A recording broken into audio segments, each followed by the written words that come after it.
Oh, coming at you here from the ATX. It's the Box to Box Radio podcast. I'm joined, as always, by my co-host and partner in crime, Moses Hernandez. What's up? What's up? Yeah, of course, I'm your host, Mason Carmichael, and with us for the first time ever in studio in producer Chris's kitchen, we got my twin brother, the Paul Bunyan, Bigfoot man himself, Travis Carmichael. Travis, how you doing, man? Guys, I'm great. Pleasure to be here. Just super happy to be on the podcast. Long-time listener, first time on the show, so love to be here. The length of his listening has been a week. We've been live for a week.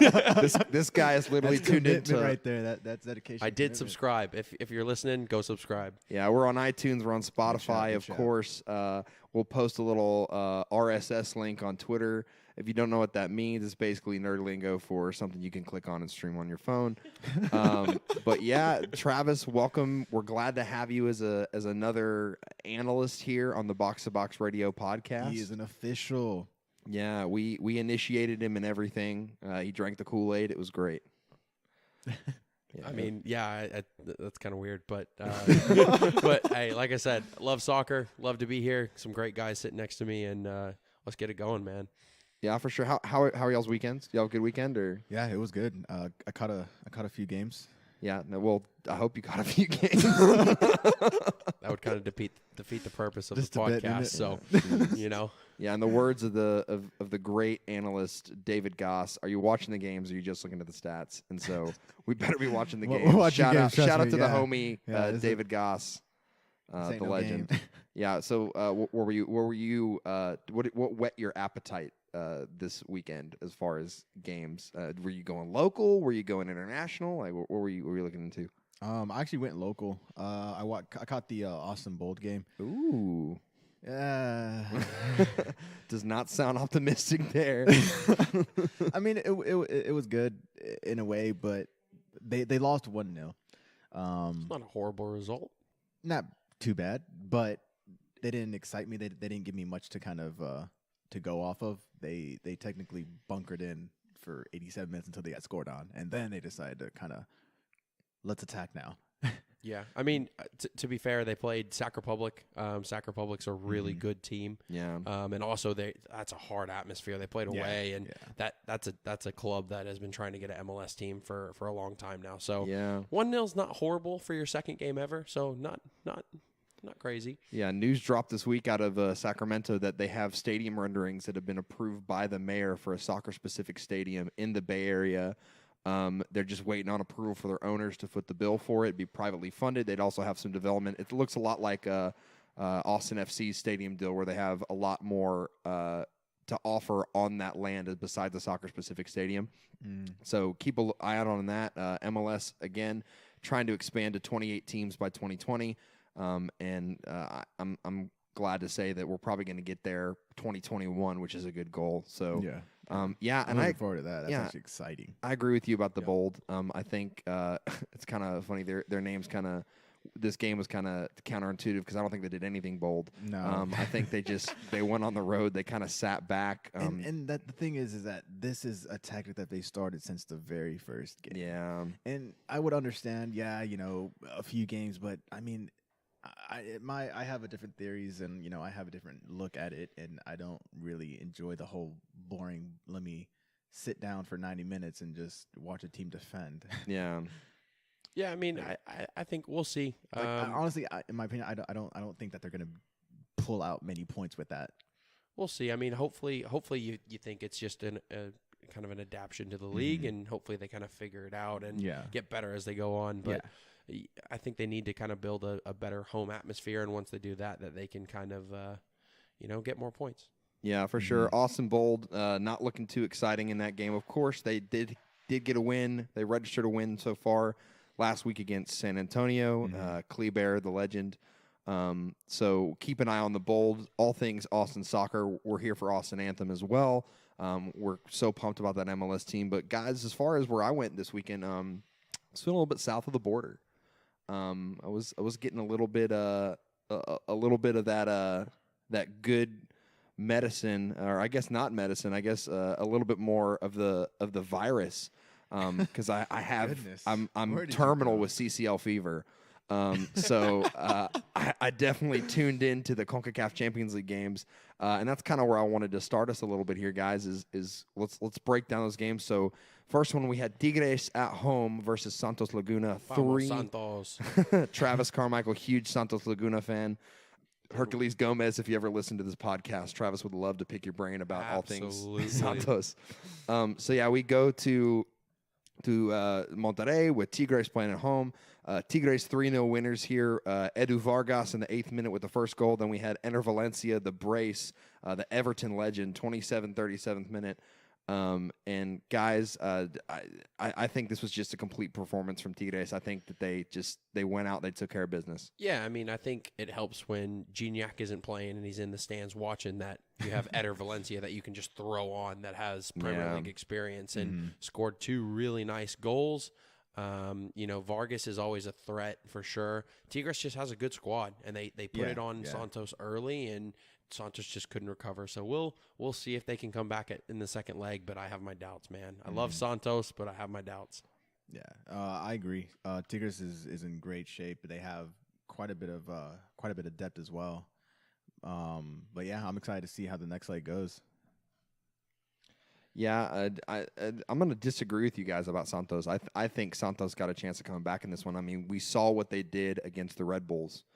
The Red Bulls went up 2-0 early at their stadium, which of course is a fortress, and they came back and won that game 4-2. So when they get hot, they're darn near impossible to stop going forward. So I think they still got a chance. Wanted to ask you guys what you guys, Travis, you're currently still reffing here in the Austin area. What did you think about some of the officiating in this game?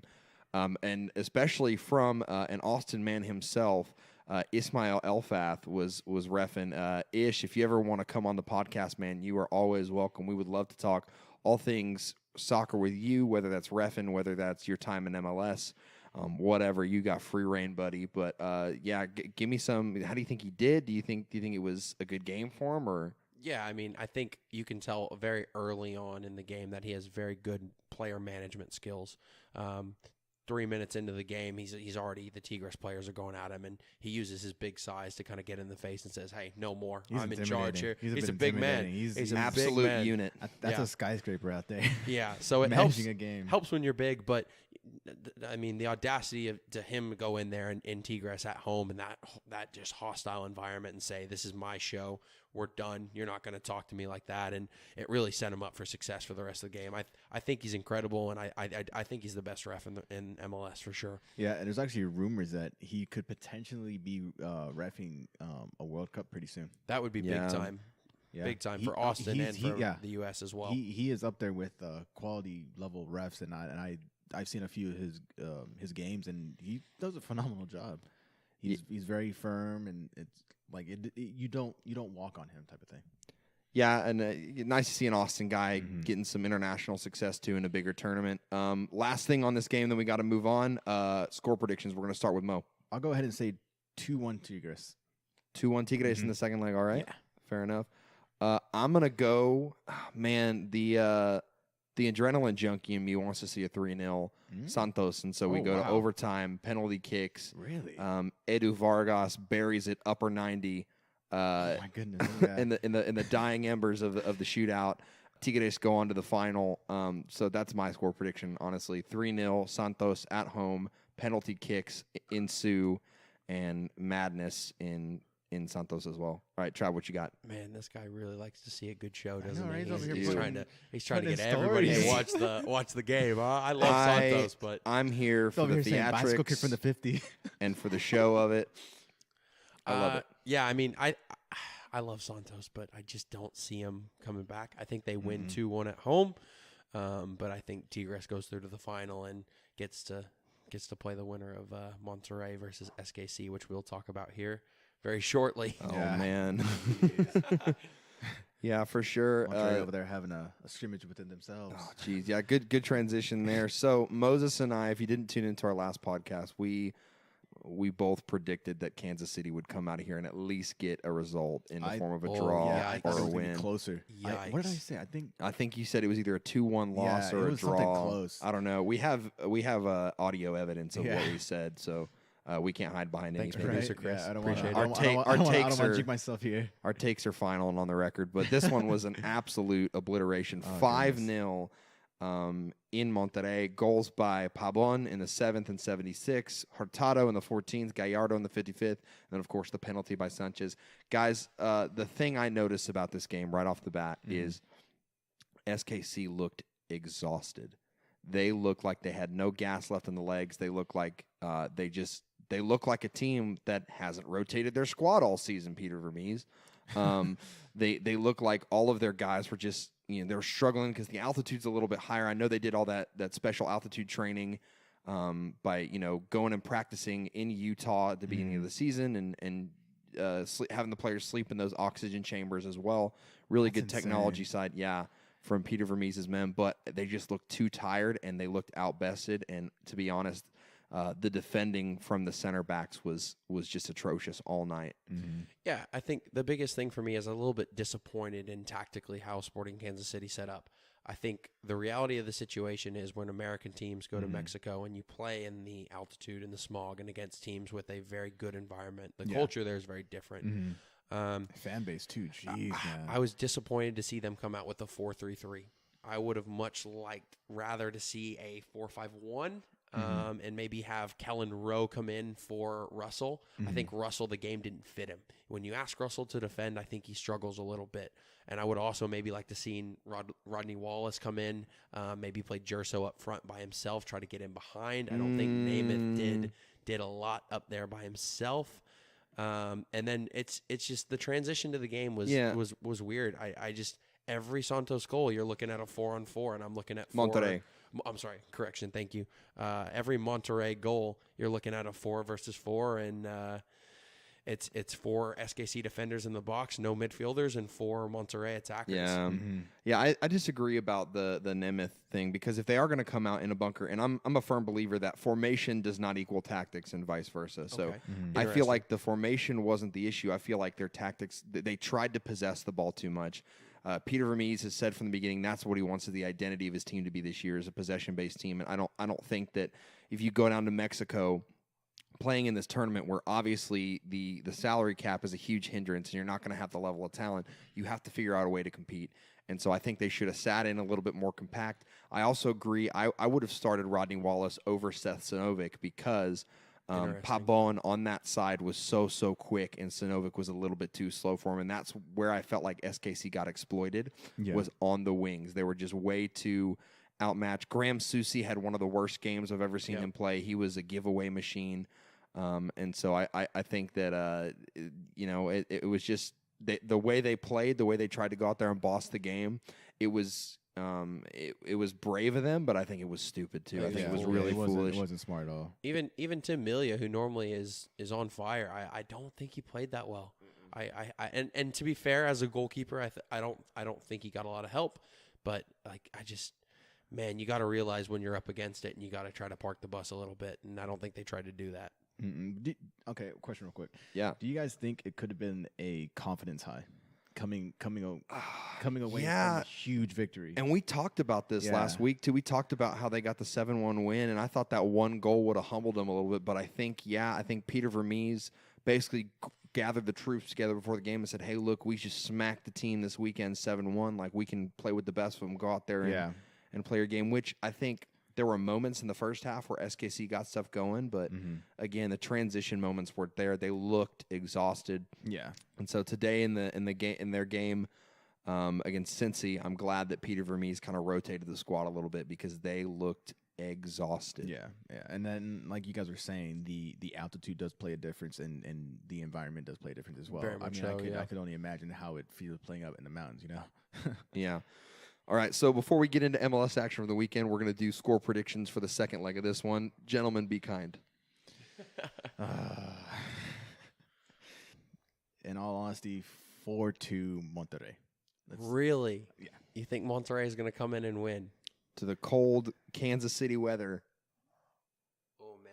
Yeah. I disagree with you. I think SKC gets it done. I think they get it done 2-0. But like I said, Monterrey is going to sit in. They don't have to press. They can just sit in and just not get scored on 5 times. So we'll see. I say 2-0 SKC, and Monterrey goes through to play Tigres in the final. Guys, obviously, I'm here for the bold and wild stuff. So 7-1. I don't SKC. know. 7-1. All three of the hat tricks for the guy with a bicycle kick. Hold on a little bit, guys. Calm down.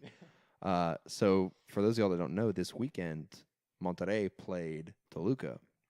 Interesting. Toluca beat Monterrey 5-0 this weekend. Okay. Wow. So Wow.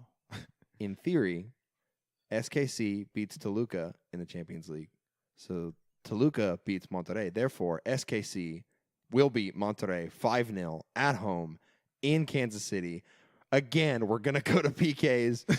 And what is up with this? This guy loves penalties. This guy loves a good extra time. Hometown hero Matt Beasler puts the team on his back. Why is he taking one? Because mate, it's gonna go to like the 8th round, and Matt Beasler's gonna step up and say, "I put on for my city." They're gonna get through. They're gonna play Tigres, and we are in for a doozy of a final. I will die on this hill. I will die on this hill. Hey, if that happens, mate, all of you, even producer Chris, dinner's on me. Oh, wow. You heard it here first, guys. Travis Big Wallet Carmichael. That's why we brought him in. He's funding all of he's paying our contracts over here. That's not true. It's Mason. I'm going to go ahead and put another one on top of that. If that happens, my first check is yours. Oh, Wow. First paycheck is mine. I just bold. became That's a rich very man. bold. Look at Look at that, ladies and gentlemen. If it goes the distance. If it goes the distance. If you guys have any takes or thoughts on the CONCACAF Champions League, of course, get at us on Twitter at B2B_radio, and then on our email, it's 90min@boxtoboxradio.com. We'd love to get your questions. Guys, we're going to do a quick recap here of MLS. Just kind of breeze through some scores real quick. LA 2-0 over Vancouver away. Of course, Zlataning. Fantasy captain. Thanks, Moses. Jeez. Oh, man. Of course, Travis beat Moses. I beat Moses. I don't even want to go there. Oh, yeah. I'm over here breaking 90s last week, and here I am barely pulling 60. Jeez. Tell me I didn't have a rough week. Jeez. So, yeah, the Galaxy, of course, big winners in that one. A road win in the West. It's a rarity, so congratulations to the Galaxy. 0-0 draw between NYCFC and Montreal. The biggest highlight in that one was the Maxi Urruti red card. I felt like the game was stale. Actually, no, there's a bigger highlight than that. The turf at Yankee Stadium kept popping up during games. Alex Ring rolled his ankle. I saw that. This is a big issue for MLS moving forward. I mean, these guys have to get them out of that baseball stadium. They gotta play somewhere soccer specific. No. And these pitches aren't like little. What is it called? It's not like little patches Little of grass turf, coming yeah. out. It's like almost a whole section. It's of a whole field. chunk. You know, when you go to like Home Depot and you can buy that whole lawn strip to lay down on Basically your what lawn. It was, yeah. Yeah. Half of the sod was coming up when they. Jeez, that's No wonder David Villa left. Oh, I can see why he needed to play on quality, right? Is that what you're wow. saying, Travis? Wow, Travis with daggers in his eyes going after Dome Torrent there. Incredible. We had a 2-2 draw against Toronto and Chicago. Again, the Josie Altidore Pozuelo connection linking up there. I thought Chicago did well. If you guys haven't seen that CJ Sapong goal to tie the game, Oh, it's outstanding. go on Yeah, it was MLSsoccer.com, Good watch that quality there. highlight. Good night. Sapong is a reinvigorated, revitalized man in Chicago. He's looking great. Yeah, so I watched this game. This was a really good game. Toronto got really unlucky, and I think Greg Vanney kind of said it a little bit. You could see his frustration on the sideline, Yeah. especially with Drew Moore. Both goals were giveaway, flat and simple. Both goals were giveaway of possession. Toronto FC gets caught in possession from the back. They give the ball away. Boom, goal. Now, to Sapong's credit, that was a heck of a finish. Might be the best goal of the weekend. So I really have one question for you guys. So both goals are pretty much identical for Toronto. Yeah. One is the ball's wide, it gets served in. Josie Altidore's on the end of it. Yep. The other, Josie Altidore takes on the left back. He creates some space. He pulls it back, and Osorio gets on the end of it. So my question is, Josie Altidore back? I've seen him score tap-in goals, but my main thing is I haven't seen him take on a player like that and beat that player to get good service in a long time. He looks fit. He looks firing. What do you think, Mason? I got a question for you. Has he left? Where Josie Altidore? Come on, man. You watch this Toronto FC team, and every time something good happens for Toronto FC, it was because of Josie Altidore and Giovinco. But Giovinco's gone, but Josie Altidore is still doing Josie Altidore things. I am a firm believer that he is the best striker right now in our national team pool because of the stuff that you saw in the game against Chicago. He's finally healthy again. He's got a guy that he can play off of in Pozuelo. The pressure's off him a little bit, and we're seeing not the best of Jozy Altidore, but the staple of the Jozy Altidore we've seen with Toronto since he's been here. So I think injuries were the biggest thing that was causing us not to see that performance from him. But guys, this is vintage Jozy Altidore. Yeah, no, and I agree with that. Even last game, Jozy had played a great game. It maybe would have, it maybe looked a little like he didn't, what wasn't there or performed. But no, he's actually in great form, playing really good football right now for Toronto. Yeah, that's good. Breeze them through along here. Minnesota versus the Red Bulls, another loss for the Red Bulls, this time at home. Abu Danladi with a goal there. Good to see him get in amongst the goals. More struggles for the Red Bulls. We don't have enough time on this podcast. We need a whole other show to talk about what's going wrong with the Red Bulls. So we'd love if you guys got questions about that. Get at us on our email, on our Twitter. It's just they're doing a lot of little fundamental things wrong. They're not really in sync as a team, and I think that they're kind of regressing as well. It's amazing when Bradley Wright Phillips doesn't score goals that no one else will. Yeah, when Bradley Wright Phillips starts showing his age, it's time to reevaluate your strategy over the past couple of years. 4-3 thriller out in Orlando. Orlando 4-3 over Colorado. This one was a shootout. Chris Mueller amongst the goals again. I'm still awed by why he's not starting for that team. Tesho Akindele also scored. Tesho, yeah, it's Tesho time. Shout out to Tesho Akindele. Dallas till I die. Yeah, Rookie of the Year 2015. Orlando, this game had a weather delay in the middle, and that kind of threw a little wrench in it. Of course, Kai Kamara now alone is the 5th all-time leading goal scorer in MLS with that goal. The biggest thing in this one, Moses, I'm going to go to you on this. Nani, there was a moment he thought he was fouled in the box. He goes up, gets in the ref's face. Ref wants none of it. Kellen Acosta of Colorado gets in his face. Nani head fakes twice in a motion to try and headbutt Kellen Acosta. Mm-hmm. They go to VAR, no penalty, no retroactive action for Nani. Moses, should this have been a red card? In my opinion, yeah. Just given the fact that we've had a lot of these headbutts going around, not only in the States, but also in Europe as well. Unfortunately, it does go down to the opinion and the perspective of the ref or the VAR assistant, so it's a little hard to make a point there. Yeah, and I agree. I think this is really the Nani effect, because you watched Damir Kreilach last week against FC Dallas for Real Salt Lake do the same thing, the same motion, and guess what? He got sent off for that. Like the VAR went in and sent him off, and I think this was clear and obvious from Nani. I don't think it was a penalty. I think that he tried to headbutt Nani or Kellen Acosta, a couple times, and this is just the effect of he's a superstar, and the ref didn't have the gumption or the courage to make that call. And so that's the biggest thing coming out of this one. Orlando look a little bit better than they did last year. I think James O'Connor's got him set up in a system that's really, really working for him. Salif Sane looks like he's actually playing to his ability this season. And then Sasha Kleshin looks like he's playing well too. That was a good game. Also, for those of you that can't see, because we don't have YouTube set up yet, soon to be coming, Mason is repping his Orlando City jersey. Oh yeah, so he was very impressed with the performance. If you couldn't tell. Oh yeah, I'm rocking the. Actually, we'll have it up on our social. Follow us on Instagram, and you'll go ahead and see these. These updated pictures, and you'll see this guy in his beautiful. Yeah, purple. I believe we're rocking. Moses has the Austin FC T-shirt on with the big crest on the front. Of course, I'm repping Orlando City. Come on, the Lions, and then Travis Carmichael in I believe a 2016 Germany jersey with Mesut Özil on the back. It's now a replica because he's retired from the German national team. It's a relic. Forced out, but yeah. I gotta stay with my boy. Come on, you Gunners. Oh, come on, you Gunners. Yeah, Travis is a huge Arsenal fan. We don't fault him for it. And, of course, Chris is wearing Chelsea blue. Poor guy. Brand as always. Producer Chris. We don't fault him for it. He's he does all the work behind the scenes, so we let him be a Chelsea fan. It's okay. Next game we got is 1-0 Columbus. Josh Williams with the goal in that one off a header. Columbus just keep rolling. New England losing in this one. Don't really think that that was a Shocking. game. Yeah, right. Mm-hmm.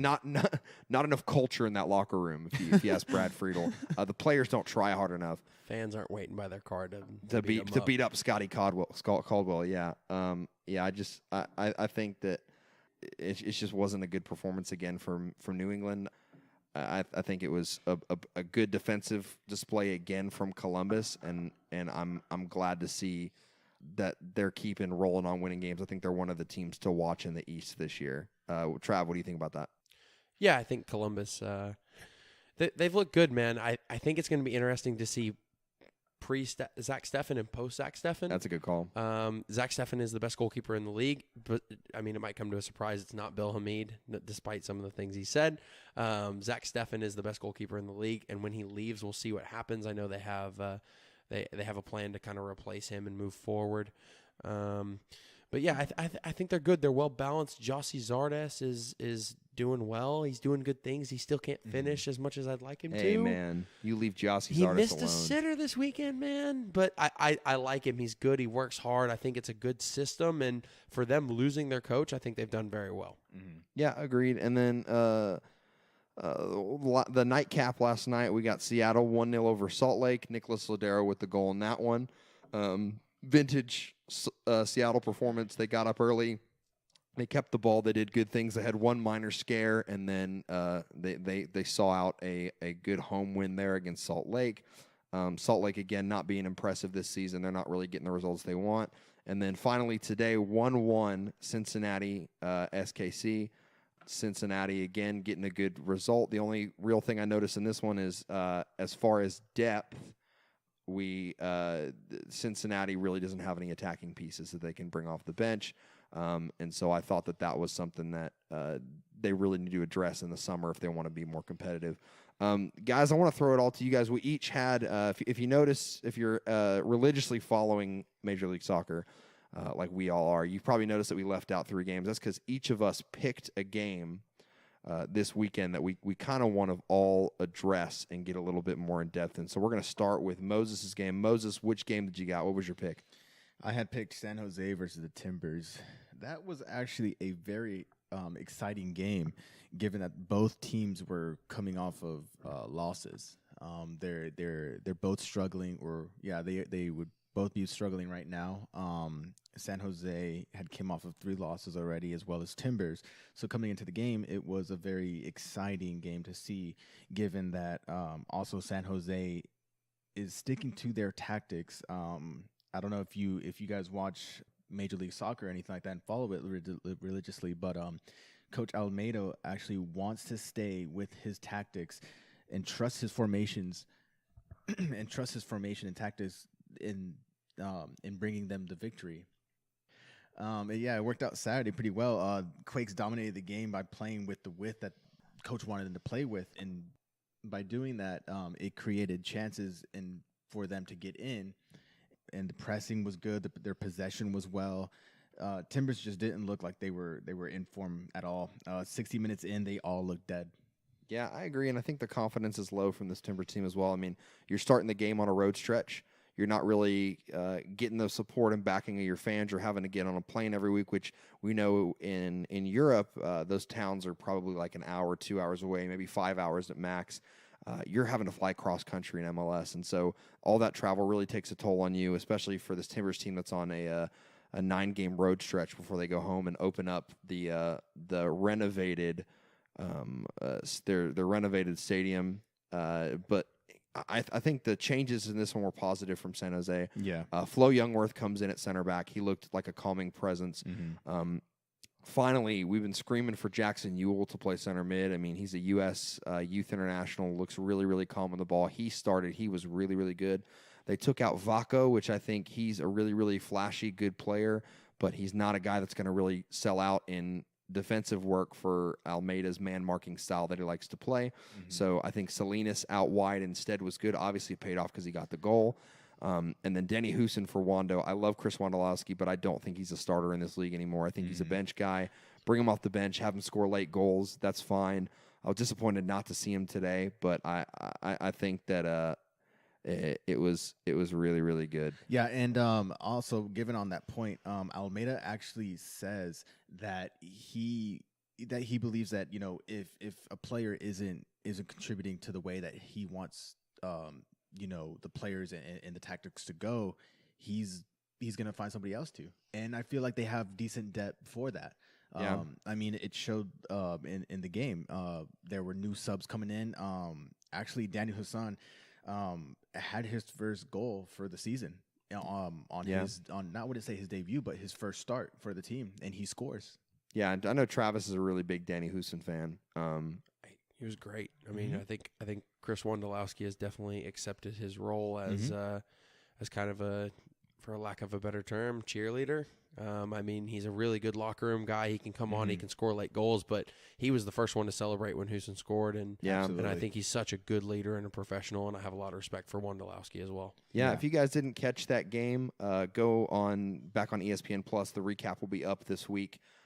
So make sure you go back and look into that game. It was a good result for San Jose, and you'll see a lot of the things we're talking about with body language for Portland and the lack of confidence there. And it's going to be a tough couple weeks until they come home and get to play in front of their stadium. All right, the next game we had, Travis, you had LAFC versus DC United, which was probably the premier game of the weekend for MLS. And so I think that this game had a lot of good elements in it. What'd you see?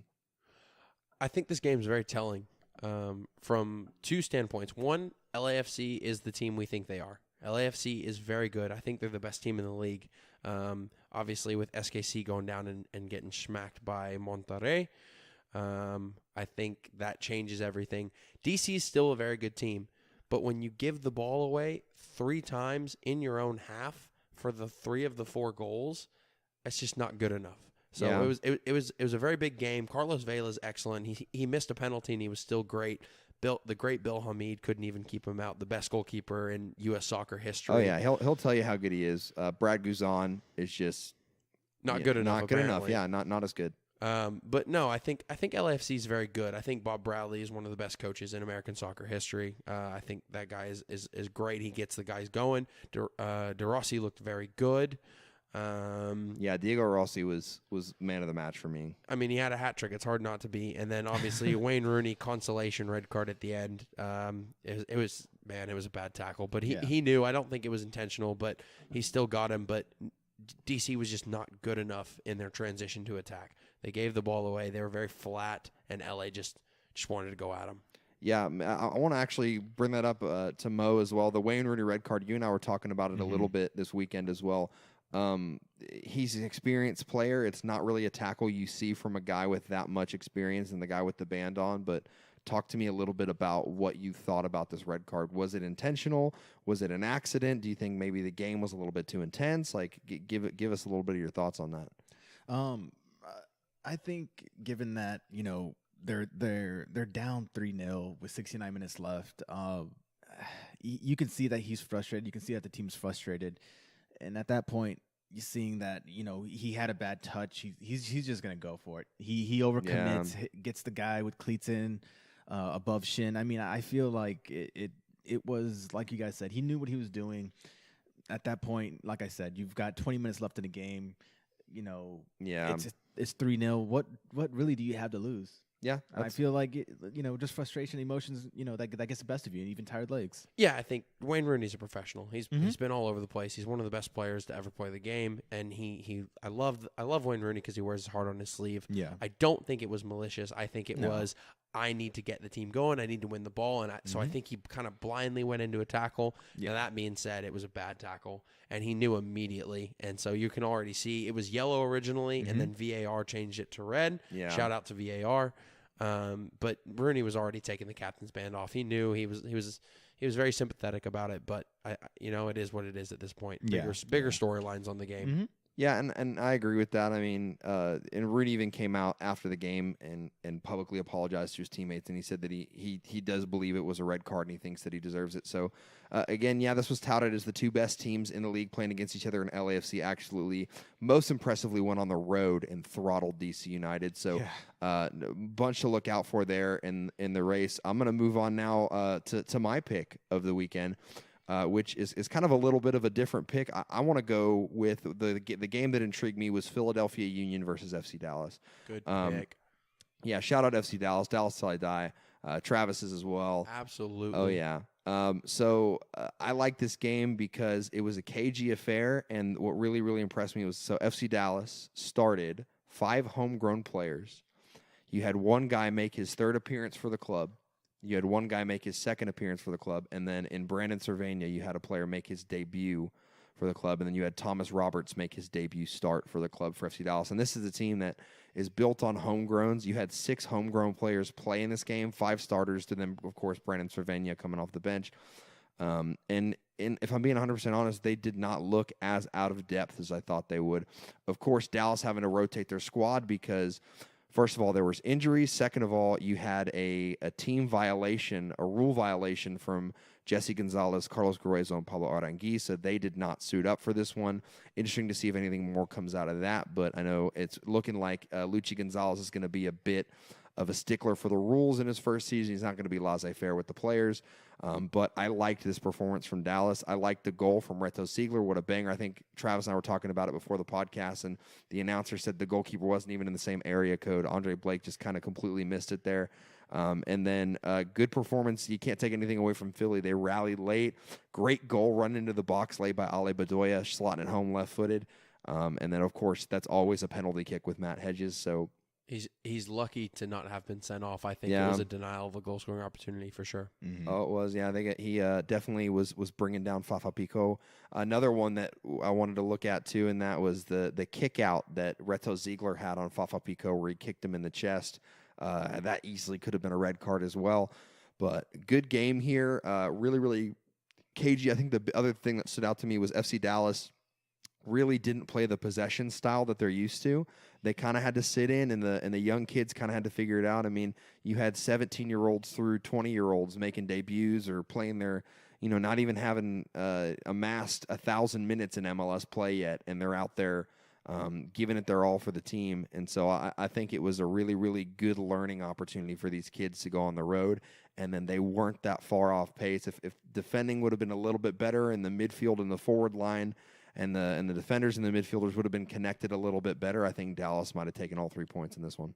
No, I think it was a good result. If you would have told them on paper with the lineup you're starting, if it was 2-1 in Philly, they might have taken it. Yeah. It's very disappointing how the game ended, though. I think they did so well, and they did such good things, and the young kids are very good. # play your kids. # Dallas play till your I kids. die. We're here for it. But Mason, here's my question to you, and you can kind of go more in depth. But both goals came in the 85th minute plus. Do you think that speaks to the lack of experience on the field? I really do. I think it was a mental shutoff thing. And I think Luchi Gonzalez also got his subs wrong. I think you're bringing on Johnny Nelson first, which I think was a good sub. He's a defensive player. They played him at left mid, but he's more of a left back to kind of lock that down when it was still 1-0. And then you bring on the Cobra, which I don't really understand why Zdenek Andrasic comes on in that game. I think Bresson would have been a better opportunity. I agree.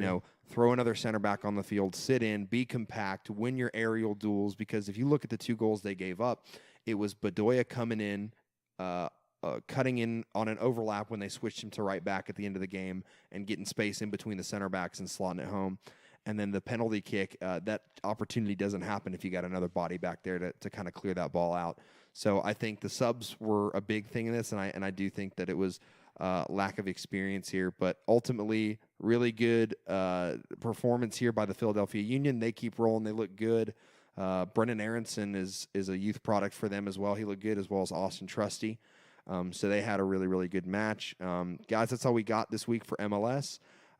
Join us in the second segment. We're going to be talking everything Premier League and a little bit of the European action.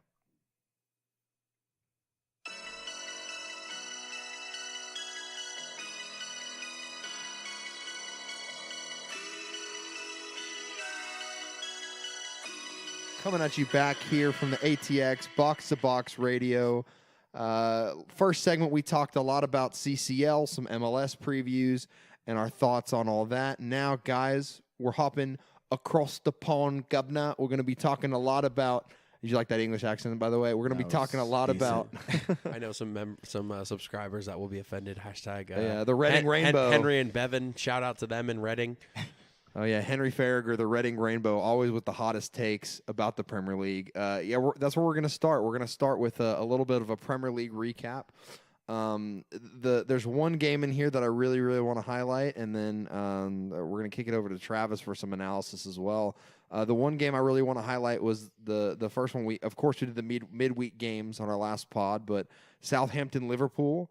Liverpool 3-1 winners there. Big implications for the title race. They looked solid in the second half. First half, they gave me quite a bit of a scare.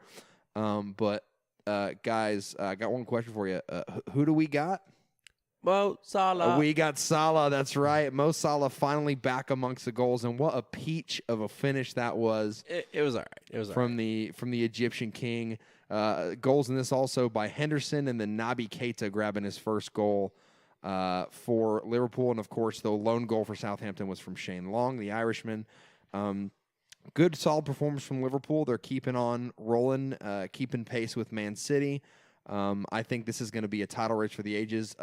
Liverpool now are on 82 points in the league, which when they've been at this point total in the league in the past, they have never lost the Premier League once they've accrued this many points. So they've never lost the league once they've been at that point total. So it'll be interesting to watch. I think this is the one year that they might slip up, no pun intended.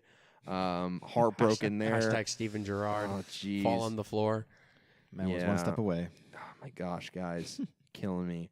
So that's all I got from that one. Run by real quick. Leicester 4, Huddersfield 1. Brendan Rodgers got those guys flying. Of course, Huddersfield, stop it. They're already dead. They've been relegated. We did an in memoriam last week. We poured a couple out for them. So not much here for this game. Leicester just keeping on rolling. Newcastle losing 1-0 to Crystal Palace. This is a pretty big game because Newcastle's still in contention for relegation. They're in that relegation dogfight right now. Of course, there's one spot left to go in that. Crystal Palace, the 1-0 winners. Looked pretty good in this one. Again, Milo Hojovic from the penalty spot. The guy is magic. He's got ice in his veins when you put him 12 yards out from the goal. 1-0 there. Burnley 3-1 winners at Bournemouth. Burnley starting to regain a little bit of form. They're dwelling at the bottom. They're trying to have Sean Dyche get them out of that relegation zone. So a good win for them there. Goals by Chris Wood, Ashley Westwood, and Ashley Barnes. And, of course, Barnes with the own goal for Bournemouth. That game was kind of a big one for Burnley, like I said, to get out of that relegation zone. The last game of the weekend was this morning. It was Everton versus Arsenal. And Trav, I want you to kind of break down this one. Being an Arsenal fan and this really having implications on the top four, kind of give us your assessment not only of where Arsenal are right now, but what this top four race looks like. Yeah, so briefly on this game specifically, I think this sums up the entirety of Arsenal as a whole. Come on, you Gunners. I'm an Arsenal fan. I don't know how. I mean, it's heartbreaking sometimes, but explain why. You know, I mean, it's simple. It's a long throw in that just falls in the box to Jagielka. Excuse me. Jagielka just puts it in from 6 yards. It hits Said in the back of the box, and it's just insane. Kolasinac is just not paying attention. So it's insane for me because Arsenal just refuse to buy quality defenders that are under the age of 30. And so they finally have a good goalkeeper. They finally have good attacking options, but they still can't defend. So in a game that could have put them in front of Tottenham, celebrate St. Tottenham's Day, they can't do it. So breaking down the top four race, it's interesting because I think, and if you guys agree with me, this is the first time in a long time we've had a top four race per se. Yeah, and I think the most interesting part about this is either you get a identified top four race or you get a pretty clear-cut Premier League race each season, and you have one or the other. This year we have both. Yes. Mm-hmm. And it's interesting because they're intertwined, and I'm going to speak on that in a second. But just to recap the table here for you, so Liverpool's at 82 points. Yes, they are. Don't get too excited because Man City has a game in hand. Yes, sir. With 80 points. Mm-hmm. Tottenham's got 64, Arsenal 63, Chelsea 63, Man U 61. So this is where it all gets interesting. if you look at the remaining schedule, and Tottenham opened up the big fancy stadium this year, and it was great and all that. They beat Crystal Palace. No real surprise there, especially at home with their new stadium, with the breweries and the restaurants and all that sort of stuff. Yeah. So Tottenham's remaining schedule, here's what they got. They have Huddersfield. I think they're going to beat Huddersfield at home. Huddersfield is already down. Pour one out. RIP. Then they have to go to Man City and play away at the Etihad. I don't think they pick up points there. Come on, please. I don't think they pick up points there as much as Mason wants. They then have to go play Brighton at home. Brighton in 16th might be able to fight out of the relegation battle. I don't see Brighton taking points. They play West Ham in 11th. West Ham, not a lot to play for. And then they play Bournemouth away, who's in 13th. Again, not in the relegation battle, not in the European battle, so there's nothing really to play for. If you shift to Arsenal, and this is really important, they play Watford away. I think they get 3 points there. They play Crystal Palace at home, who are in 12th. Again, not a lot to play for. This is where the problem is going to be for Arsenal. They play Wolves away, who are in 8th. They play Leicester away in 7th. And Brighton at home, who are in 16th on the last day, which might be relegation battle intended. Yeah. Arsenal, fun fact, I hate to do this to them, but Arsenal have won 1 out of the last 9 away games that they've played. That is staggering. Yeah, and shocking. I think too, the games you listed against Watford and Crystal Palace, like Watford is a good team. Crystal Palace is a good team this year. So those are not going to be easy wins for sure. I think you got them both in the win column for games that you think that they're going to win for the remainder of the season. But I think it's a lot less black and white than that. I think they're going to struggle against those teams. The thing that's unique about Arsenal is they have a much more moderate schedule. Tottenham has a low schedule mixed with a high schedule, and so do the other teams, that we'll get to in a second. But Tottenham still has to play City. But other than City, they have a lot of home games, and they don't play a lot of, giant slayers. I think Arsenal might struggle, as much as it pains me to see. If we look at United is still realistically in the Champions League race. United plays West Ham at Old Trafford. West Ham 11th place, not much to play for. I think they get 3 points. They go to Everton at Goodison Park, who are in 9th and looking for a European spot. They might slip up there. They play City in the Merseyside derby, in the Manchester United derby there. That'll be a fun one to watch. That'll be a fun one. That's honestly my biggest game left in the season is the Manchester derby. That might be the best derby in several years, because for a while it's been all Man City. So we'll see. We'll have to keep an eye on that one. They get to play them at Old Trafford, which is good. They have to play Chelsea at Old Trafford, so Chelsea have to come in and get points. And then they finish the season. Producer Chris, put your arms down. Chelsea is not going to get in the top 4. Jeez. Brutal take. Shot it before it went down. This is Travis's first and last pod. Yeah, it's been fun, boys. Yeah. Do whatever you want your last day. Yeah. So Manchester United finishes the season away at Huddersfield. You never know. Huddersfield could try to win the last game in the Premier League, but they're already down, like we said. Pour one out. And then we get to Chelsea. This is the most interesting part, because Chelsea over the weekend, they looked great. They won 3-0 at Brighton.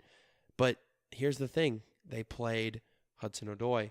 They played Olivier Giroud. They played Ruben Loftus-Cheek. Hashtag play your kids. Hashtag play your kids. So my question, and producer Chris is salivating over here because he's a huge Chelsea fan. My question to you guys before I finish the recap for Chelsea, I mean, is this something that is going to be long-term? Or is this something where Sarri is just resting players because he knows he can? And is he disagreeing with every single Chelsea fan that says Hudson-Odoi has to play? What do you think? I don't see as much depth in the Chelsea lineup. So, I mean, you kind of have to rest what you got, I'm going to answer your question a little bit differently. Okay. Do I think he will do it? No. Okay. He has to. Ooh. He has to do it. Interesting. Especially with the transition out of it looks like Eden Hazard's going to be off to Real Madrid in the summer. Producer Chris is crying big old whale tears over here. But, and with that 2-year transfer ban. Yeah, you can bring somebody in to replace him, right? In the market? Travis, stop. Oh, I'm sorry. Oh, transfer ban. Oh, my gosh. Sorry. Hey, how's Champions League going this year? Whoa. Hey, he's offside. Arsenal fan. I didn't need VAR for that one. You were offside. But yeah, I think that he has to. I mean, especially with the Hazard transition. Higuain has not been great for them this year. Olivier Giroud has been good. I know he's not a young guy, but he's more of a bench guy for him. Hudson-Odoi has had great flashes. I think the fans are right to demand he gets more playing time because he's been better than Willian. He's been better than Pedro, so he should be playing. And I think Loftus-Cheek as well in the midfield. I mean, I don't understand how you can rate Jorginho as a really, really good soccer player. I think that he's limited in his skill. I mean, he's the poor man's Andrea Pirlo.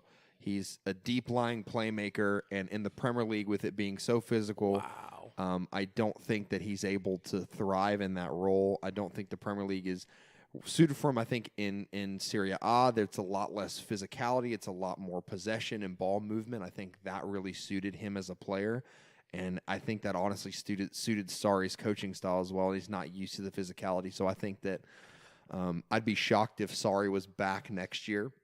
I agree. So I think for at least next season, you'll start to see those young kids playing. Of course, Christian Pulisic coming in as well from Dortmund next season. That'll be interesting. It's a big signing. Which it'll be really, really good for them. Be interesting to see. Like I'm here for a Pulisic, Hudson-Odoi on the wings for them with maybe Giroud running down the middle, or heck, even the forgotten man Michy Batshuayi. I think he would be a good player to run the channels for him. Put some pace in that team. Yeah, make this team lean and mean for Chelsea, and kind of have them rely on that academy. Because if you look at their academy is great. They produce great players. The problem is they send all of them out on loan. They're not really allowing them the path to the first team. But you have guys that are the flag bearers like Hudson-Odoi and Ruben Loftus-Cheek, that are the best players and the darlings of that academy that are coming out and getting more minutes. I think for sure that we need to start seeing that. I think Ethan Ampadu is another guy that plays for Chelsea. He's a Welsh international. I think he's a guy that he needs to get some more minutes as well. Been doing really, really well for Wales, so something to keep an eye on for sure. Yeah, and the good news, producer Chris is over here going to smile at this one. The good news about Chelsea is they don't really need to sign anybody. They have about 20 players coming back in off loan. Hashtag Matt. Wait, no, not Matt Miazga anymore. I think they sold Matt Miazga. I don't think he's coming back. They have some good players coming off loan, so they'll be okay. But starting 11. But this is where they have to make a decision. Do you risk losing Hudson-Odoi and players like Hudson-Odoi because you don't play them now? Because once they leave, you can't bring new players in for a couple of years. Yeah. So I think you got to hashtag play your kids, hashtag That's Dallas right. till I die. Always play your kids. Baby. But if we look at Chelsea's remaining schedule, again, they have West Ham. West Ham, we've talked about it a bunch. West Ham is 11th place. They don't really have much to play for. Hey, you don't disrespect Mikel Antonio like that. Yeah. Yeah. They're great and all, but I think Chicharito is the best. Future the best player Austin for them. FC legend Chicharito. Oh, okay. If I say it enough, I'll speak it into existence. That's the plan. You heard it here first. Box to Box Radio. Believe what you speak. But so I think they get 3 points at Stamford Bridge at West Ham. They have to go away to Liverpool at Anfield, and I don't think if he plays Jorginho, they're going to have any success. That's not so happening. Liverpool, despite my better judgment, will get 3 points there. They play Burnley, 14th place, maybe relegation, probably not. So I think they get 3 points there at Stamford Bridge. They have to go play Man United at Old Trafford. I think Man United beats them. Yeah, I agree with that. And then they have to finish the season with Watford. Watford's very good, but it's at Stamford Bridge. I think they take the point. So if you look at this overall objectively, I'm going to stay away from the title race because, gentlemen, I think we're going to have weeks to chat about that. Yeah. I think this is really important.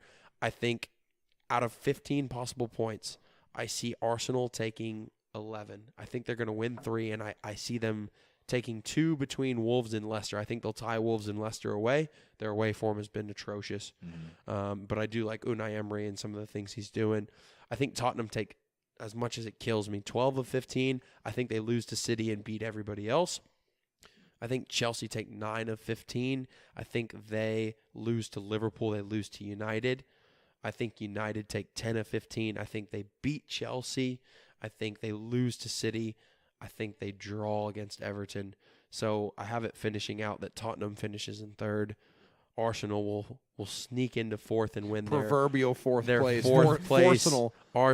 Arsene Wenger Trophy. Chelsea 5th. Man United 6th. Jesus. Really? You have United finishing below Chelsea? If I look objectively at the points, United's got some ground to make up, and I don't think United's going to do it.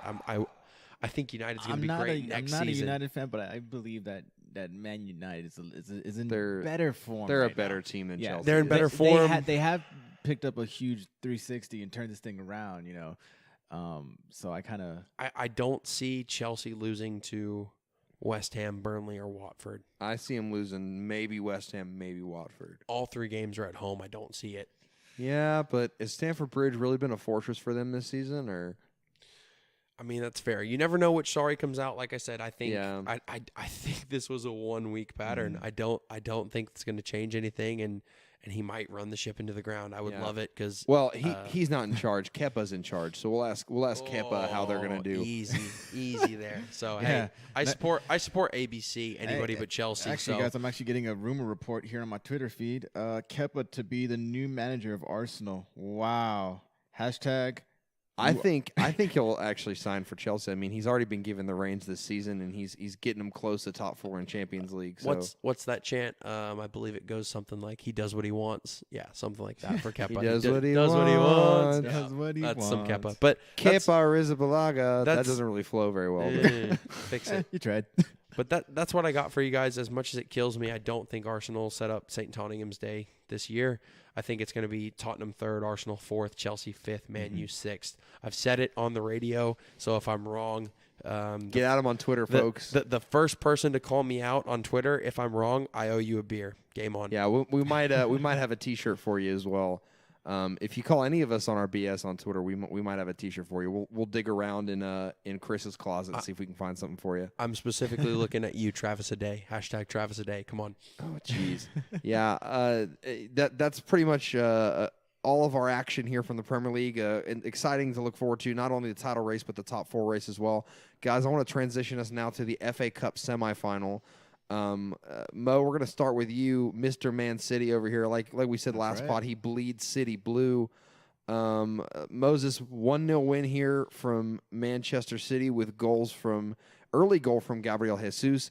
Mo, walk us through this one. How did Man City get this win? They just stuck to the game plan like they always do. One thing that Brighton is pretty lethal in is their set pieces, and they showed it a lot in this game. They had free kicks from outside the 18, maybe corners as well. A lot of them were well orchestrated. Should City have been turned off for even a second, things could have turned around. And going into the second half as well, Brighton came guns blazing.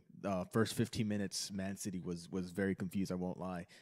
It picked up the intensity. After that, things started to kind of pick up. It wasn't as slow as the first half. First half was more City's side, possession wise, the width that they were playing in, getting in from behind, just opening up the game a bit more, playing City ball.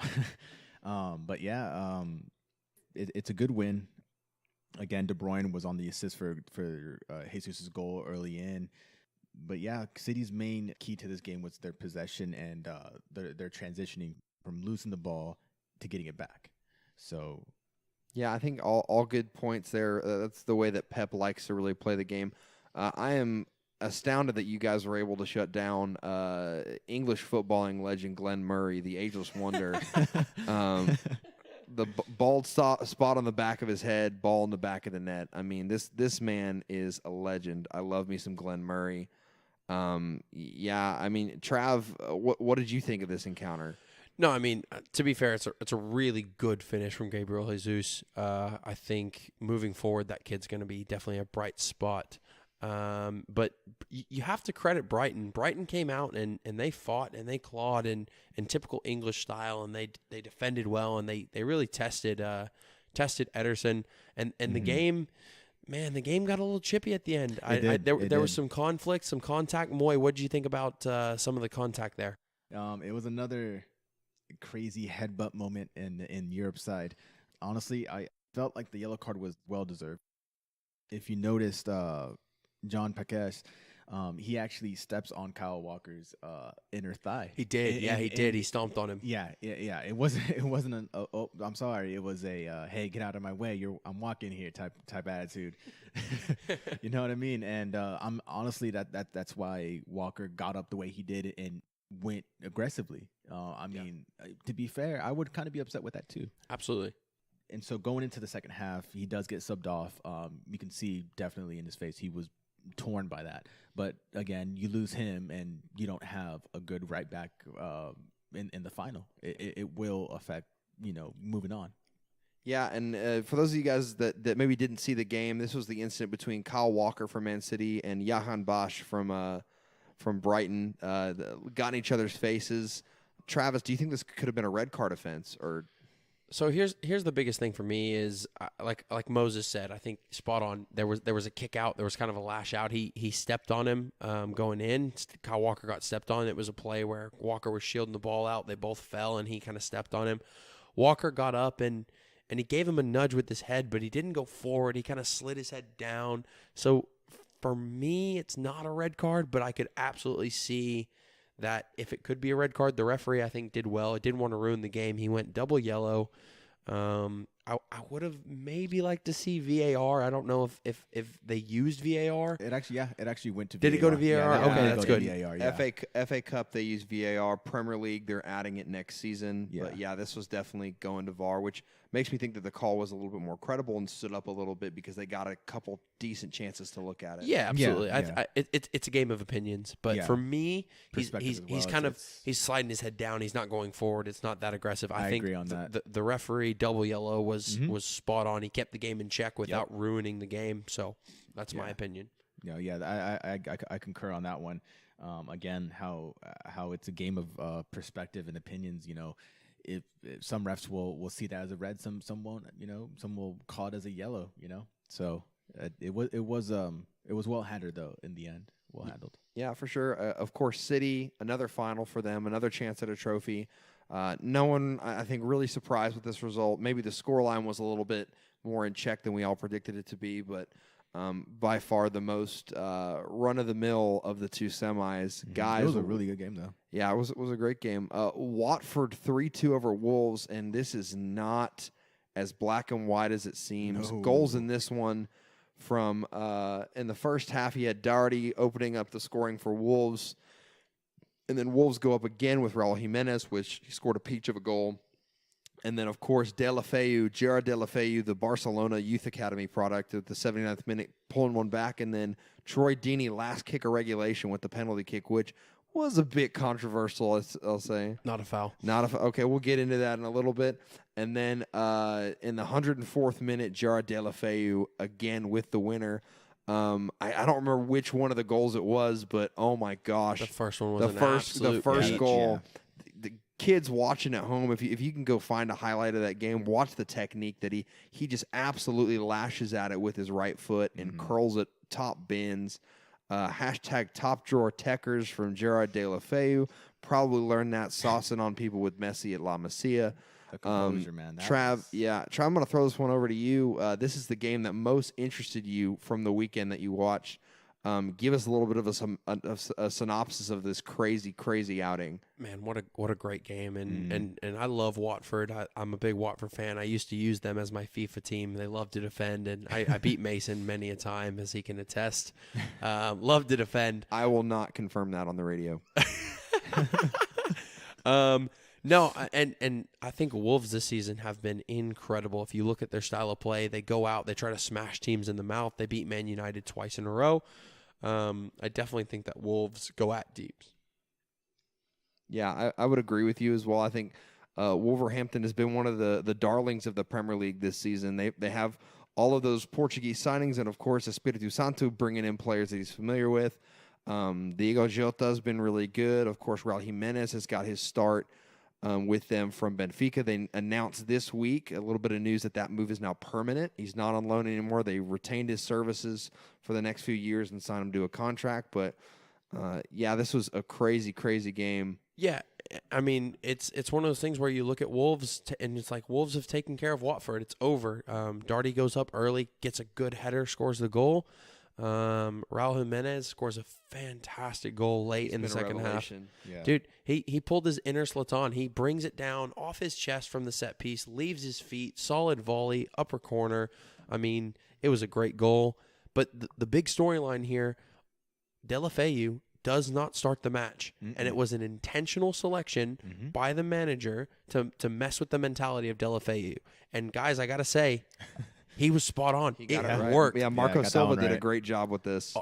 Andre Gray started, and he could have had 20 goals. He missed so many chances. Deulofeu comes on in about the 60th minute. He scores an absolute dime of a goal to bring him back 2-1. Troy Deeney, penalty, not a penalty. I don't think so. Troy Deeney's smart. He runs across the center back. There's a little contact there. He goes down. But to be fair, the referee calls it.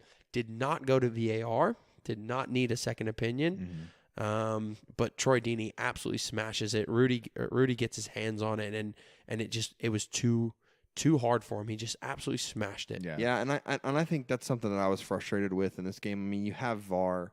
You have the ability to go and look at it.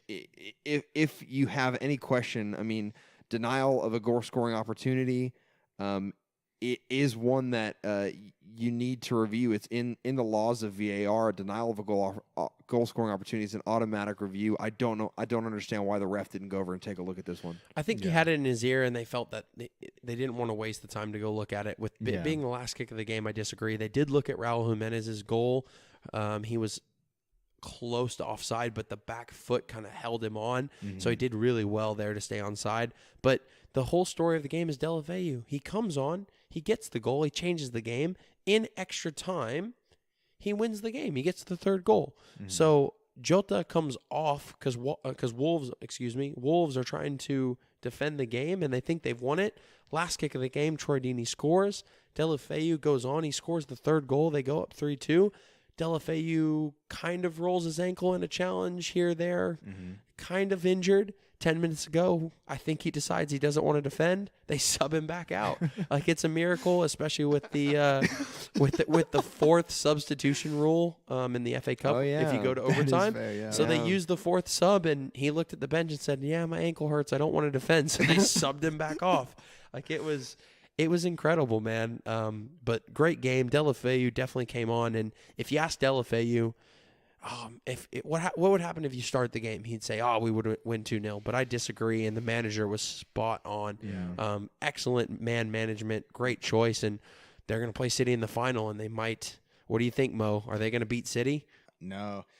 Going back to Deulofeu, honestly, I calculated that he was on the field for 45 minutes. Isn't that insane? Going back to it, madness. It's insane. He goes on. Let me win you guys a game. All right, take me out. That's a wrap. But going to the final, I don't think they win. This game, boo. I know, right? Hate me, please.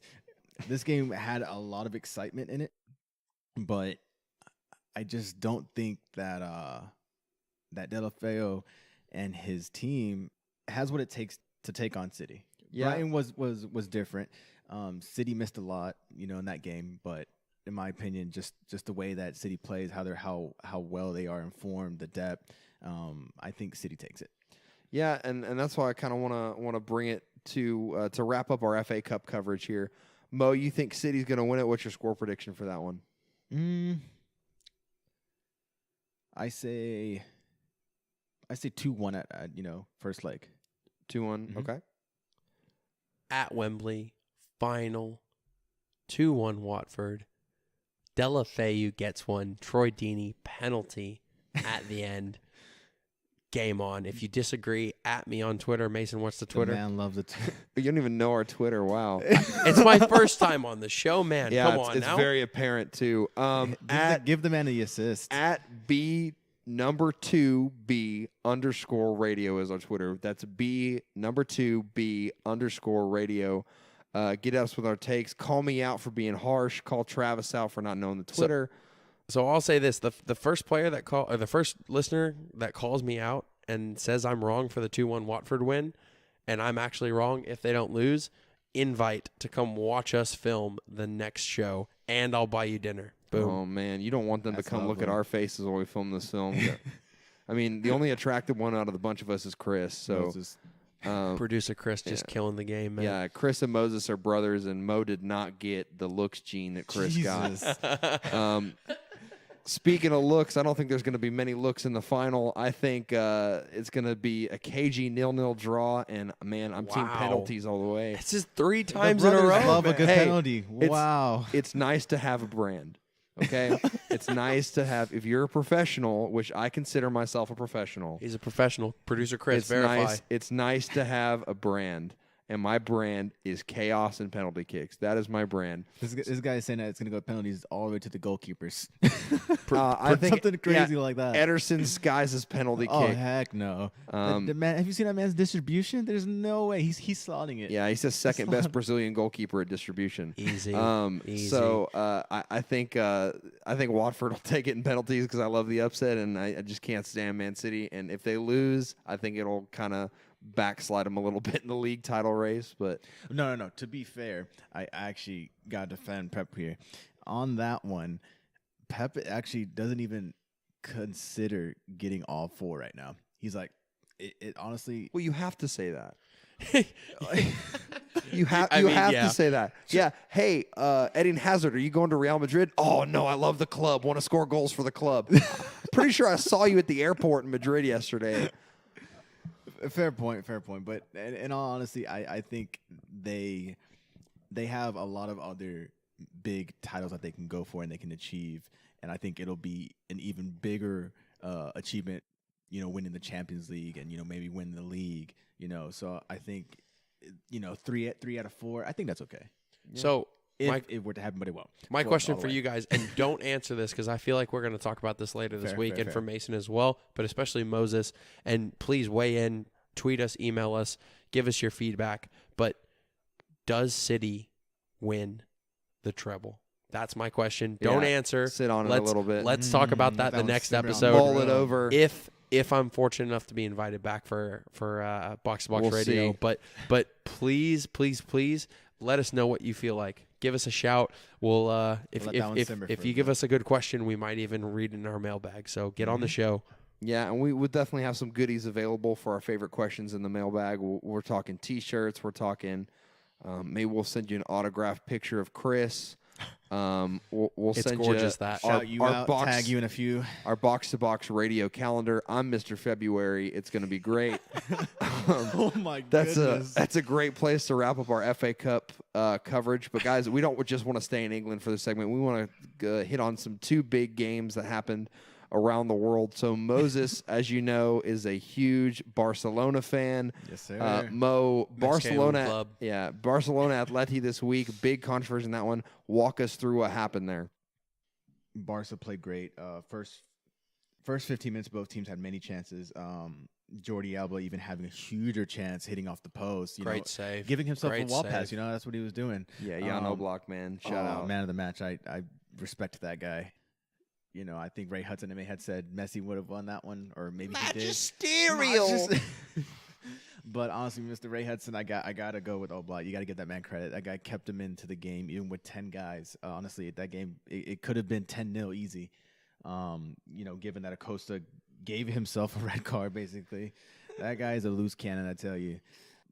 Shouting nice things about other people. The ref, you just don't say those kind of things. Like I can't say it on the air, but it just wasn't nice things about the man's family. Oh yeah, personal message me on Twitter. I got screenshots of that.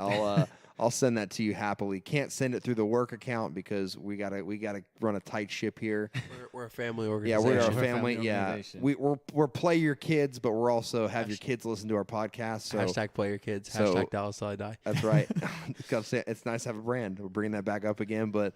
Yeah, get at us in our mentions at MasonC19 on Twitter. I would love to send you those screenshots because he basically said that the ref's mother was a very kind woman. And he likes her cooking. He does like her cooking a lot. The ref gave him a red card for a pretty justified reason. And, but so going back to the game, that red card was very, very well deserved. And I honestly feel Costa's red card cost Atletico Madrid big time in this game. Absolutely.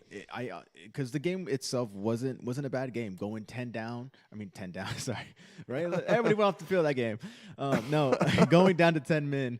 You know, it's very, very hard to play Barcelona with a man down. It doesn't matter if you're Madrid. It doesn't matter if you're Atletico Madrid.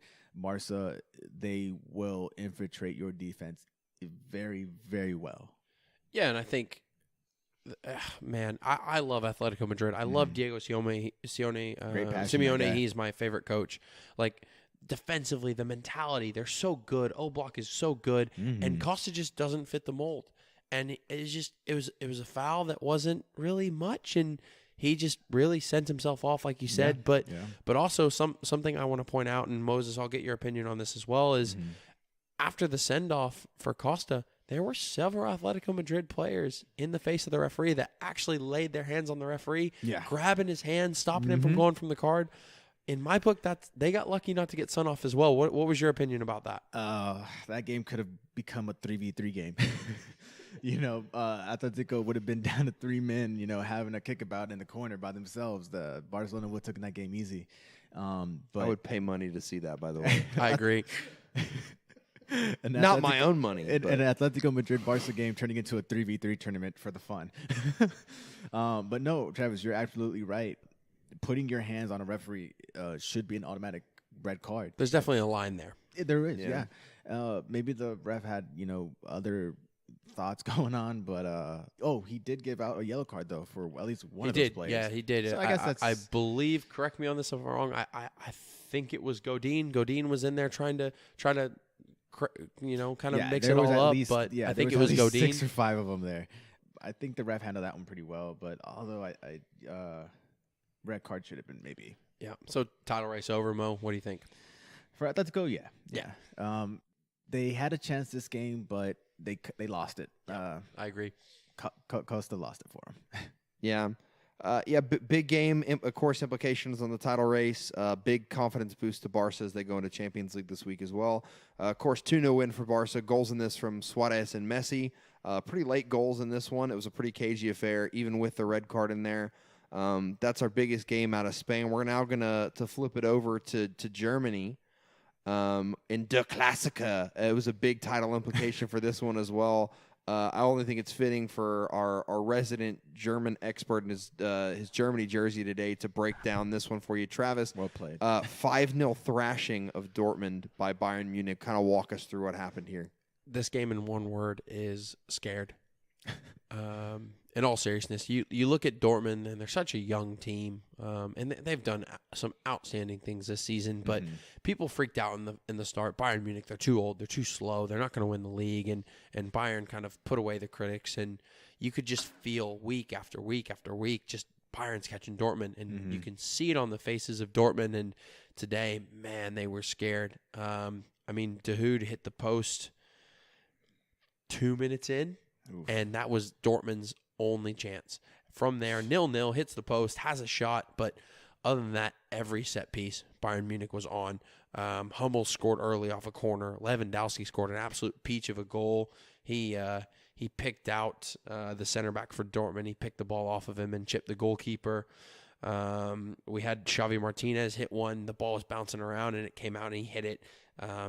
Serge Gnabry scored one as well. It was 4-0 at halftime, and then Lewandowski scored one at the end to get the brace. But it's just, man, it was bad. Dortmund are done for the title, I think, and they're just scared. Yeah, that's the question I was actually going to ask. So, of course, goals in this one, but from Hummels, Lewandowski, Martinez, and Gnabry.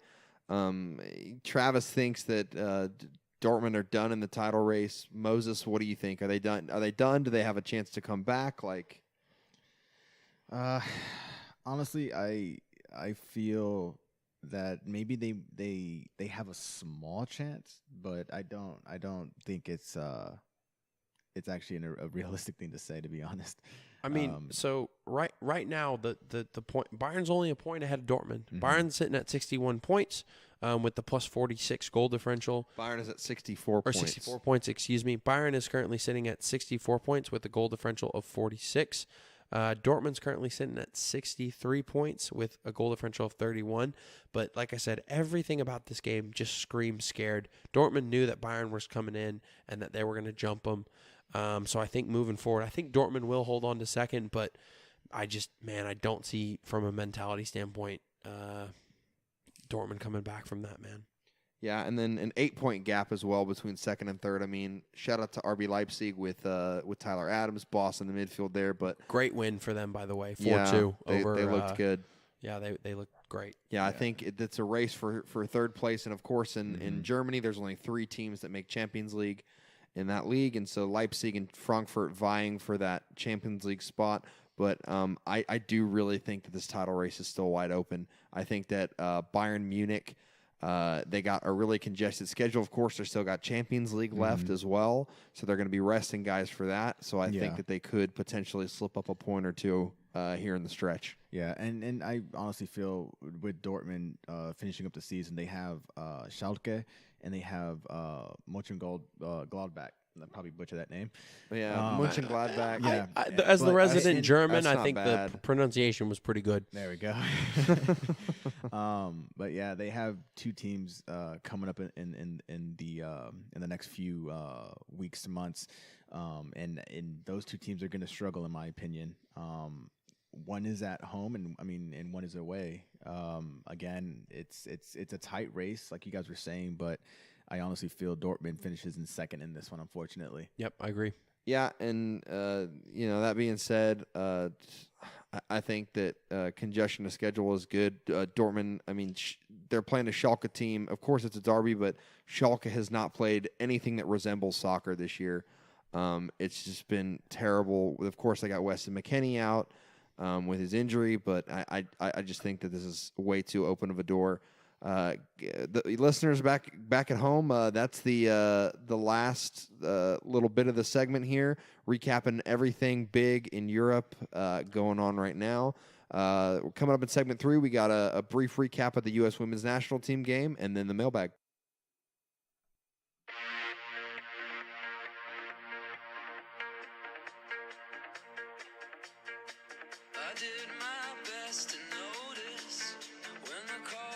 Coming back at you with the Box to Box podcast, segment 3 here. In segment 2, we broke down a little bit of the European games. Coming at you, of course, segment 1, we talked all things CCL and MLS. Now, we're going to get into a little bit of a breakdown of the U.S. women's national team game this past week. Of course, that was a 5-3 win for the women. Goals in that one, Alex Morgan, which, by the way, misses 100. She's in her 100 club, the 100th goal that she scored for the national team. Hitting triple digits now. Congrats. Yeah, big shout out there for Alex Morgan. Tobin Heath with the other one, Megan Rapinoe with an absolute peach of a goal, buried at bottom corner, and then Mallory Pugh in the 67th, and then in the 90th.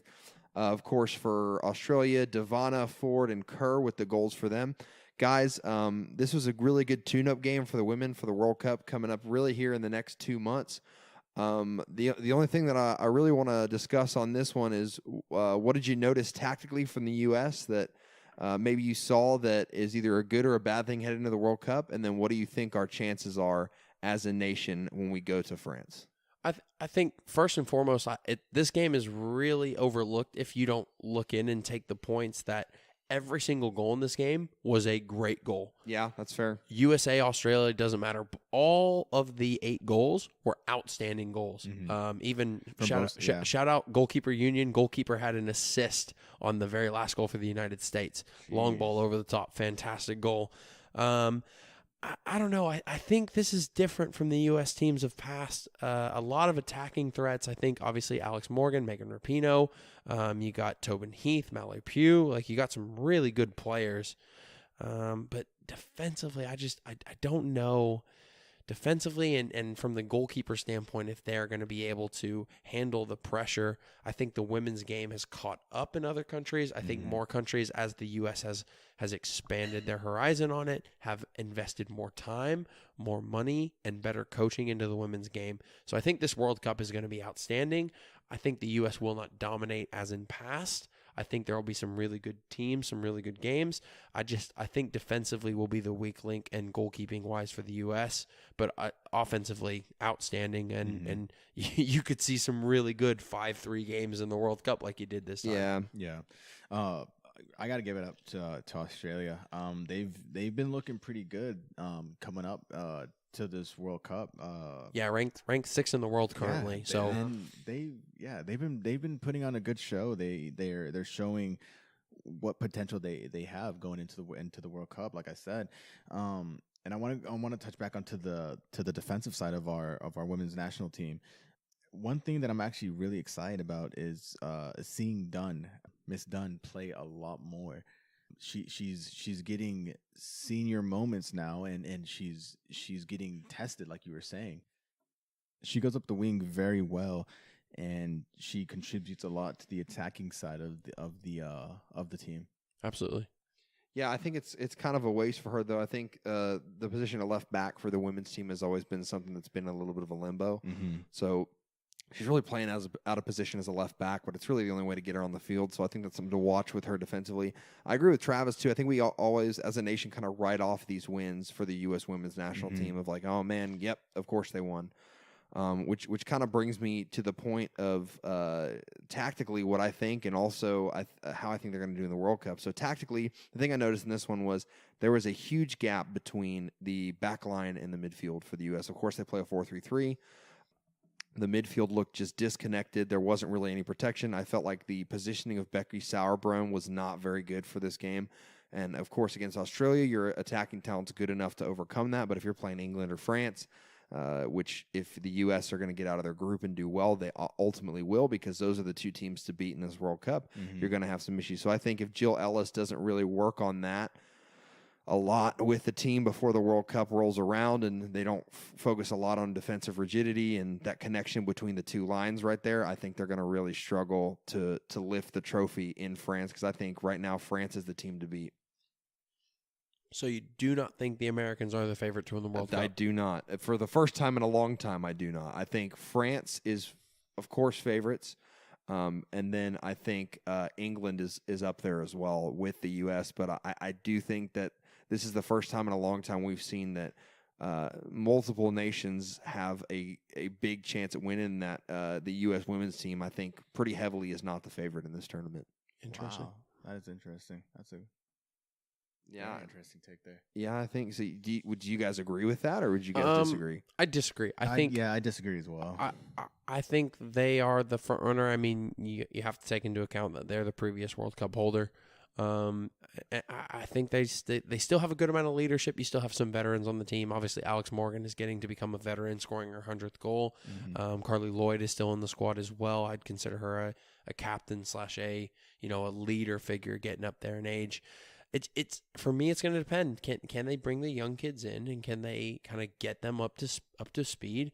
And I don't know, man. It's going to be interesting. I think they can do it, but I think it's definitely a transition between the last World Cup, where you had a lot of superstars, and then the next World Cup, which will be a lot of younger players that have reached their prime, and now we have a mix of kind of the retiring veterans like Megan Rapinoe, and then kind of the younger kids playing on. So we'll see, but that's a great shout. England and France are outstanding, and I think we're in for a really good tournament. Yeah, good points there.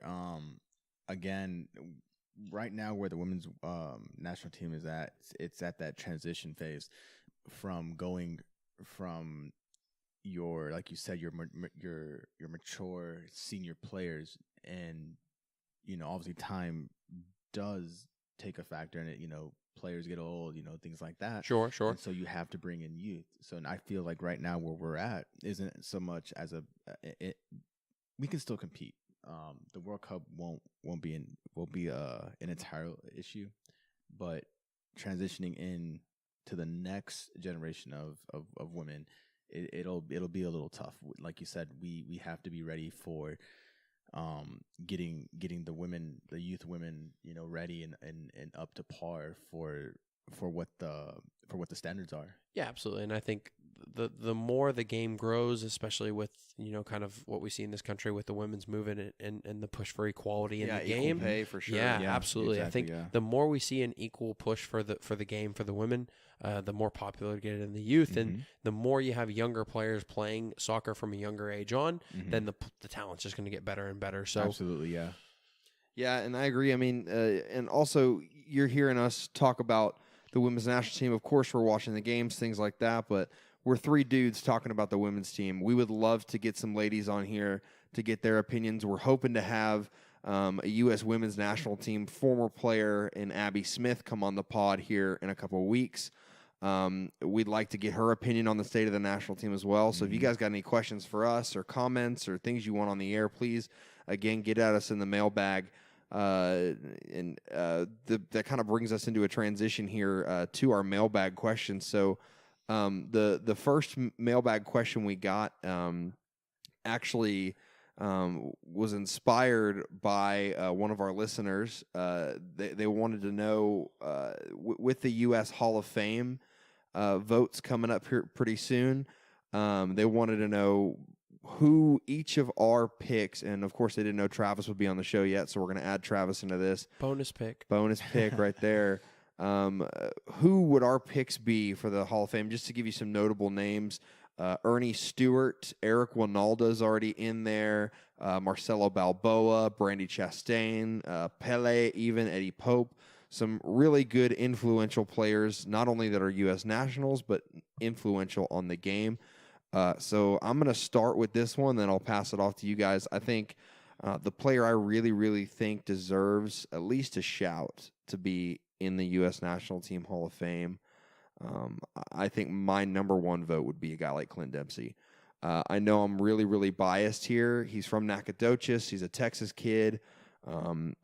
Had a burgeoning rap career with Big Hawk. Pour one out for Big Hawk. Don't tread on me. Don't tread on me. The team is me. All of that stuff. So I think he's a really good shot. He's arguably one of the best U.S. players of all time. Second leading goal scorer in national team history. He had some big success in the Champions League, had some big success in Europe, and of course was phenomenal as a part of the Oba Deuce partnership with Obafemi Martins and himself at Seattle, won in a couple Open Cups there. Of course, the legend when he ripped up that pocketbook of the ref. Always a character, so I think he's a guy. Lost the captaincy. Oh yeah, he's a guy that deserves to be in there for sure. He'd be my top vote. Trav, what about you? Yeah, I think Ziggy Schmidt would be for me the obvious choice. Obviously, just such a sad day for U.S. soccer when he passed away recently. Great human being, great soccer coach. The most winningest coach in MLS history if you count the regular season. Shout out. 240 regular season wins in the MLS, 183 losses, 125 ties. Bruce Arena is the second most all-time winning MLS coach with 202 regular season wins. He coached for UCLA back before his MLS days. He coached for the LA Galaxy, the Columbus Crew, and Seattle Sounders most recently. He's got 5 U.S. Open Cups. He's got 3 Supporter Shields and 2 MLS Cups. Obviously, one of the greatest guys to ever coach the game. Great human being. I've had the pleasure of meeting him, and just an outstanding individual. He should definitely be in there. Yeah, and you can see the volume that he's had. I mean, we're going to miss him so much. He did so much to grow the game here in the United States. Of course, in MLS, the Coach of the Year award is now named after him, the Ziggy Schmidt Coach of the Year award. So I think that's a great shout to have him in there to see how much he's grown the game. Mo, who you got, man? I'm going to go ahead and go with Tim Howard.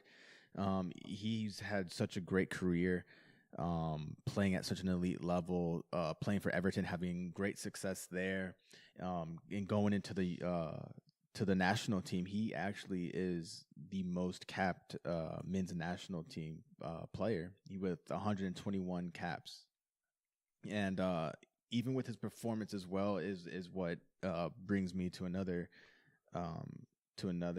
reason as to why I feel like he should be in the Hall of Fame is his phenomenal 16 saves against Belgium. Yeah, that was insane. Yeah, Secretary of Defense, baby. Right, and I believe it was the record as the most saves in a game. Yeah, in a World Cup match. Yeah, in a World Cup match. Yeah, that's something else. That's phenomenal goalkeeping there, and not only that, but he plans to contribute to U.S. soccer even after he's done in Colorado. Yeah, and that's that. Man, I think that's such a great pick because, like you said, I think he's one of the best goalkeepers to ever play the game for the U.S. But also his roots, he started the New York Metro Stars. He did back in MLS. The New York, New Jersey Metro Stars. Yeah, the New York, New Jersey Metro Stars. He's contributed a lot to the development of U.S. soccer. Honestly, he is a big he's a big role. Honestly. Yeah, and I think he's a guy that we hate to see him go. He's kind of retiring here at the end of the season last year. So if you want to watch Tim Howard play, get on ESPN Plus, watch the Rapids games.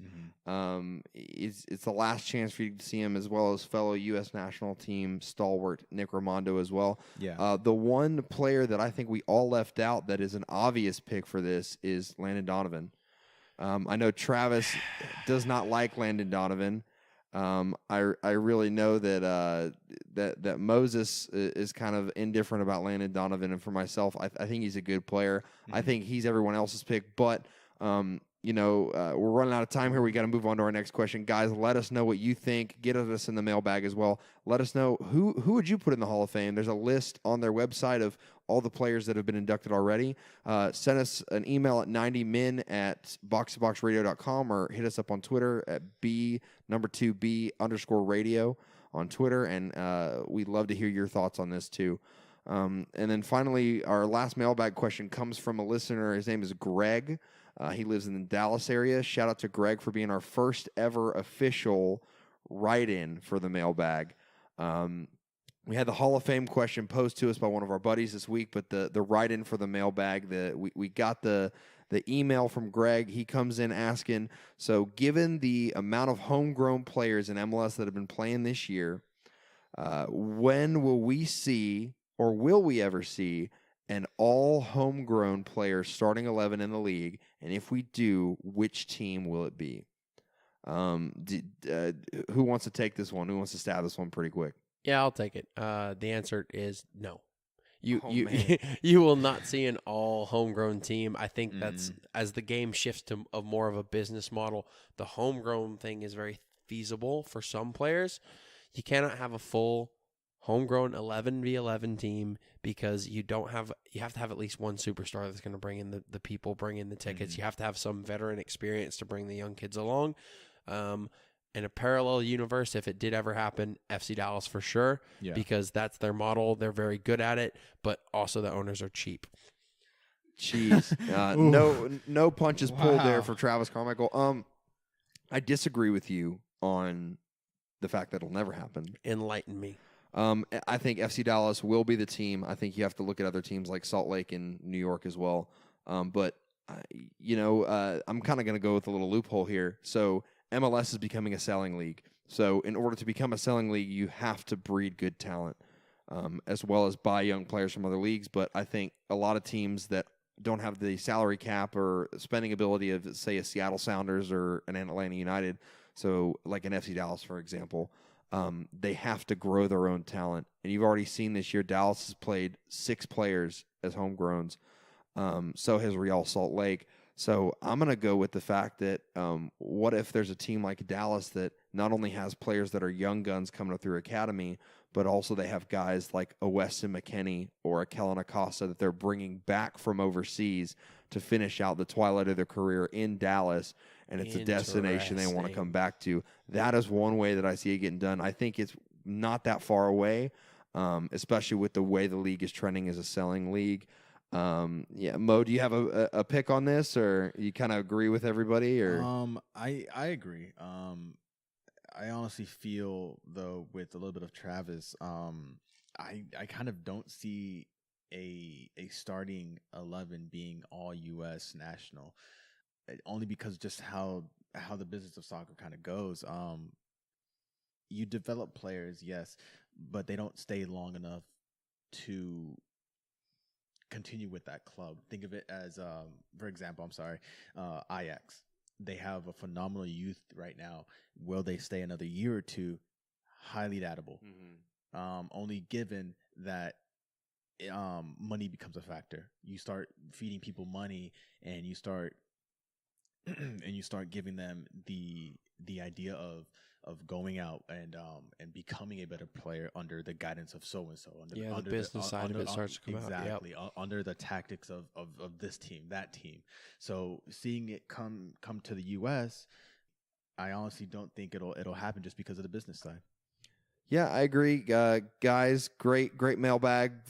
Good first mailbag right in. Shout out again to Greg from Dallas from writing that in for us, guys. We want to answer more questions like this. We don't just want to bring you analysis. We want to answer your question and interact with you as fans as well. So again, email us in the mailbag 90min@boxtoboxradio.com. Get at us on Twitter, B2B_radio as well.